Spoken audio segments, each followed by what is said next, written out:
എല്ലാവർക്കും പുതിയൊരു വീഡിയോയിലേക്ക് സ്വാഗതം. ആദ്യമായിട്ടാണ് എൻ്റെ ചാനൽ കാണുന്നതെങ്കിൽ നിങ്ങൾ സബ്സ്ക്രൈബ് ചെയ്ത് ഷെയർ ചെയ്യുക. അപ്പോൾ ഇന്ന് ഞാൻ പറയാൻ പോകുന്നത് ഇൻസൾട്ടിങ്ങിനെ കുറിച്ചാണ്. ഇതും റിയലായിട്ട് നടന്നൊരു കഥയാണ്. അതെങ്ങനെ ആ കുട്ടി ആ ഇൻസൾട്ടിങ് സർവൈവ് ചെയ്ത് വിജയത്തിലേക്ക് എത്തി. പലതരം ഇൻസൾട്ടിങ്ങുകൾ നമ്മൾ കാണാറുണ്ട്. പലതരത്തിൽ നമ്മളെ മറ്റുള്ളവർ അപമാനിക്കാറുണ്ട്. ഒരു തവണ പോലും മറ്റുള്ളവരിൽ നിന്ന് അപമാനം ഏൽക്കാത്ത വ്യക്തികൾ കുറവായിരിക്കും. പല പല സിറ്റുവേഷനുകളിൽ പലരും നമ്മളെ അപമാനിച്ചിട്ടുണ്ടാവും.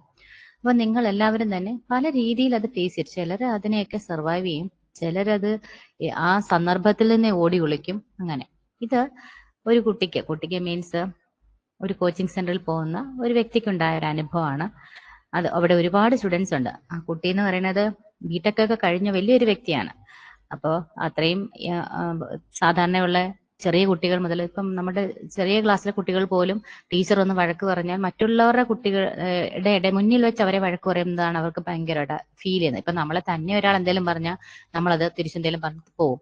ഒരുപാട് ആൾക്കാരുടെ മുന്നിൽ വെച്ച് നമ്മളെ ഒരാൾ കളിയാക്കുമ്പോൾ ഇൻസൾട്ട് ചെയ്യുമ്പോഴാണ് നമുക്കത് ഭയങ്കര വേദന ഉണ്ടാക്കുന്നത്. നമ്മുടെ മനസ്സിലത് ഉണങ്ങാത്ത മുറിവായിട്ട് കിടക്കും.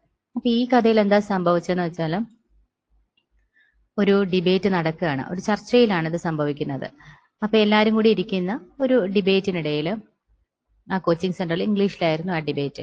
അപ്പോൾ പെൺകുട്ടികളാണോ ആൺകുട്ടികളാണോ, അങ്ങനെ ഏത് കുട്ടികൾക്ക് കൂടെയാണ് നിങ്ങൾ നിൽക്കുന്നത്, ആരാണ് ആ ഡിബേറ്റിന്റെ ഇത് തന്നെയാണ്. ഒരു അച്ഛനും അമ്മയ്ക്കും ഒരു കുട്ടി ഉണ്ടായാൽ ആരായിരിക്കും അവർക്ക് കൂടുതൽ അവരെ നോക്കുന്നത്, അവരെ കെയർ ചെയ്യുന്നത്. അപ്പൊ ഒരു പെൺകുട്ടി ആയിരിക്കുമോ അച്ഛനും അമ്മയും കൂടുതൽ ഇമ്പോർട്ടൻസ് കൊടുക്കേണ്ടത്, അങ്ങനെയൊക്കെയുള്ളൊരു ഡിബേറ്റ് ആയിരുന്നു. അപ്പോൾ രണ്ട് ബാച്ചായിട്ട് തിരിഞ്ഞുള്ള ഒരു ഡിസ്കഷൻ നടക്കുകയാണ്. അങ്ങനെ നടന്നുകൊണ്ടിരുന്ന സമയത്ത് ഒരു പക്ഷം ഇങ്ങനെ സ്ത്രീകൾക്ക് വേണ്ടി ഘോരം വാദിച്ചു, മറ്റൊരു സൈഡില് ബോയ്സിന് വേണ്ടിയും ഇങ്ങനെ വാദങ്ങൾ നടന്നുകൊണ്ടേയിരിക്കുകയാണ്. ബോയ്സ് നല്ലതാണ്, ബോയ്സ് അച്ഛനെ അമ്മയെ നോക്കും, ഗേൾസ് മാത്രമല്ല, ഇങ്ങനെ അങ്ങോട്ടും ഇങ്ങോട്ടും ബോയ്സിന്റെയും ഗേൾസിന്റെയും ഇമ്പോർട്ടൻസ് പറഞ്ഞ് അവർ ഡിബേറ്റ് ഇങ്ങനെ ചൂടേറിക്കൊണ്ടിരുന്നപ്പോൾ ഇതിനിടയ്ക്ക് ഓരോരുത്തരുടെയും ആർഗ്യുമെന്റ്സിനിടയ്ക്കാണല്ലോ ഡിബേറ്റിന്റെ വഴി മാറിപ്പോകുന്നത്. ഈ കുട്ടി നമുക്ക് എന്താ വിളിക്കുക, അപ്പൊ ഒരു പേര് പറയുകയാണെങ്കിൽ ഞാൻ അർജുൻ എന്ന് പറയും.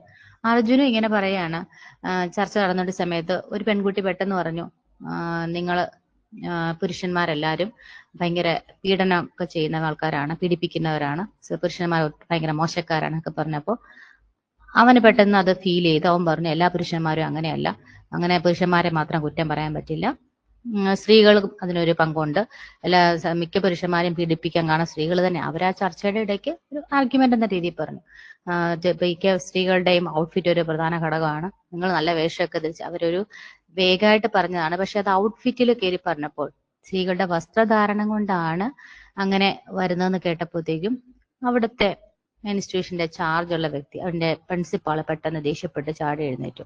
കാരണം അവരൊരു മോഡേൺ വ്യക്തിയായിരുന്നു.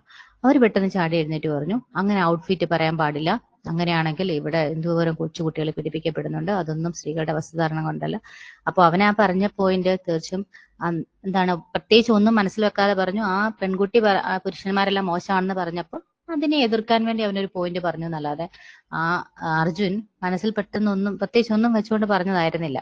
പക്ഷെ ആ ചർച്ചയിൽ അത്രയും നേരം നന്നായിട്ട് ഇംഗ്ലീഷിൽ സംസാരിച്ചുകൊണ്ടിരുന്ന അർജുന് പെട്ടെന്ന് ഈ പ്രിൻസിപ്പൾ അപ്പൊ തന്നെ ഷൗട്ട് ചെയ്ത്, നീ നാളെ തൊട്ട് ഇവിടെ കോച്ചിങ്ങിന് വരണമെന്നില്ല, നിന്റെ മനസ്സിലിരിപ്പാണ് ഇപ്പൊ പുറത്തു വന്നത്, അതും ഒരു 10-70 സ്റ്റുഡൻസിന്റെ മുന്നിൽ വെച്ചാണ് ആ ഒരു ആൺകുട്ടിയെ നിർത്തി അപമാനിക്കുന്നത്. എന്നിട്ട് പറയണം, നിന്റെ മനസ്സിലിരിപ്പ് ഇപ്പം വെളി വന്നു, ഞാൻ എന്റെ മകളെ എങ്ങനെ പുറത്തോട്ട് അയക്കും, നിന്നെ പോലെയുള്ള പുരുഷന്മാരാണ് സമൂഹത്തിലുള്ളത്, മൊത്തം സ്ത്രീകളുടെ വേഷത്തിൽ നോക്കുന്നവരാണ്, അങ്ങനെ എന്തൊക്കെ അതിനെ പറയാമോ അത് മൊത്തം പറഞ്ഞു.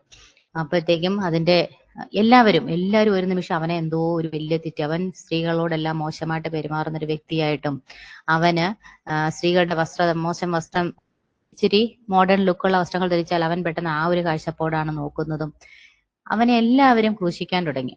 അത് 1 by 1 ആയി ഓരോ ടീച്ചേഴ്സും, മെയിൽ സ്റ്റാഫും ഫീമെയിൽ സ്റ്റാഫും എല്ലാവരും വന്ന് അവനെ ഒരുപാട് ഹരാസ് ചെയ്യാൻ തുടങ്ങി. ആ കുട്ടി അവിടെ നിന്ന് വിയർത്തൊഴുകാൻ തുടങ്ങി. ആരും അവനെ ഒരു സപ്പോർട്ട് ചെയ്തില്ല. കാരണം എന്നിട്ട് അവർ കൂടെ പറഞ്ഞു, നീ ഇങ്ങോട്ട് വരണമെന്നില്ല, ഇത് നീ വന്നില്ലേലും എനിക്ക് കുഴപ്പമില്ല, നാളെ ഇവിടെ പഠിക്കാൻ വരുന്ന ഈ പെൺകുട്ടികളെല്ലാം എന്ത് വിശ്വസിച്ച് വരും. അവൻ ഒരു പീഡകനായിട്ട് മാറി പെട്ടെന്ന്. ആ ഡിബേറ്റിൽ തന്നെ അങ്ങനെ ഒരു ടോപ്പിക് ഇടേണ്ട ആവശ്യമില്ലായിരുന്നു. പക്ഷെ അങ്ങനെ ഒരു ടോപ്പിക് ഇട്ടപ്പോൾ അതൊന്ന് കൺട്രോൾ ചെയ്യാനും അവർക്ക് ആകാമായിരുന്നു. അതൊന്നും ചെയ്യാതെ പുരുഷന്മാരെ ഇത്രയും ഘോരം ഇൻസൾട്ട് ചെയ്ത് പറഞ്ഞപ്പോൾ, ഒരു പോയിന്റ് പറഞ്ഞപ്പോൾ, സ്ത്രീകൾക്ക് പറഞ്ഞപ്പോൾ, സ്ത്രീയായ ആ വ്യക്തി പ്രിൻസിപ്പൾ പെട്ടെന്ന് ഭയങ്കരമായിട്ട് അവനെ ഇൻസൾട്ട് ചെയ്യാൻ തുടങ്ങി.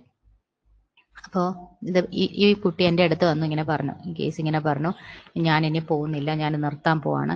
കാരണം ഇവൻ ഓൾറെഡി ഫീസൊക്കെ അവിടെ അടച്ചതാണ്. ഇവന് വേണമെങ്കിൽ ഇനി അവൻ പഠിക്കുന്നില്ല, കണ്ടിന്യൂ ചെയ്യുന്നില്ല, അവൻ അബ്രോഡ് പോകാനായിരുന്നു കോച്ചിങ്ങിന് പോയത്. അപ്പൊ നിർത്താൻ എന്ന് തന്നെ അവൻ വിചാരിച്ചു.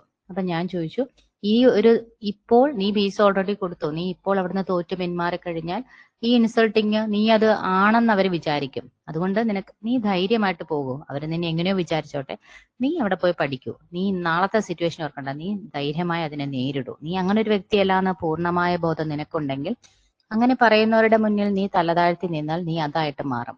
നീ സ്ട്രോങ് ആയിട്ട് നിന്റെ തല ഉയർത്തിപ്പിടിച്ച് തന്നെ നിൽക്കൂ, നീ പഠിക്കൂ. പലവിധ ഇൻസൾട്ടിങ്ങുകൾ നമുക്ക് നേരിടേണ്ടി വരും. ഇത് നിന്റെ ജീവിതത്തിലെ ഒരു കാൽവയ്പാണെന്ന് കരുതും. അത് കഴിഞ്ഞ് 1.5 മാസം കഴിഞ്ഞ് അവൻ എന്നെ വീണ്ടും വിളിച്ചു. അവൻ അവിടെ നിന്ന് കോച്ചിങ് ഒക്കെ കരുതി അവൻ വളരെ നല്ല സ്കോറിൽ പാസ്സായി. അത് കേട്ടപ്പോൾ എനിക്ക് സന്തോഷം തോന്നി. ആ ഇൻസ്റ്റിറ്റ്യൂഷനിൽ അതുവരെ ഉള്ളതിലും ടോപ്പ് മാർക്ക് മേടിച്ച് അവൻ പാസ്സായി. അപ്പോഴും അവിടുത്തെ പ്രിൻസിപ്പാളിന്റെ ഉള്ളിലെ ഗഡ്ജ് മാറിയില്ല.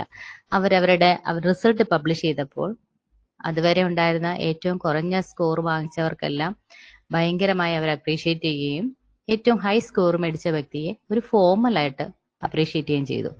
അപ്പോഴും അന്നത്തെ ആ ഇൻസിഡന്റ് അവർ മറന്നിട്ടില്ല. പക്ഷേ ഇവൻ അതിനെ ധൈര്യത്തോടെ അതിജീവിച്ചു. തീർച്ചയായിട്ടും ആ പ്രിൻസിപ്പാൾ വിചാരിച്ചു കാണും അവൻ ആ ദിവസം കൊണ്ട് തന്നെ ആ ഇൻസൾട്ട് കൊണ്ട് പോയി കാണുമെന്ന്. അങ്ങനെയുള്ള സമൂഹമാണിത്. നമ്മളെ പല രീതിയിലും അപമാനിക്കും, അവഹേളിക്കും. പലരുടെയും മനസ്സിലിരിപ്പ് തന്നെ അതാണ്. നമുക്ക് താഴേക്കിടയിലുള്ള ഒരു വ്യക്തി, നമ്മൾ എന്തോ വലിയ സംഭവമാണ്, ആ വ്യക്തിയെ എങ്ങനെ ഇൻസൾട്ട് ചെയ്യാന്നാണ് അവർ നോക്കുന്നത്. അവർ അതിനൊരു മാനസിക പരിഗണനയും കൊടുക്കില്ല. അവരെത്ര പേരെ മുന്നിൽ വെച്ചാലും ഇൻസൾട്ട് ചെയ്യുന്നതിന് അവരൊരു അങ്ങനെ മറ്റൊരാളെ ഇൻസൾട്ട് ചെയ്യുമ്പോൾ നമ്മൾ എന്തോ ആയി തീരുന്നു എന്നാണ് അവർ വിചാരിക്കുന്നത്.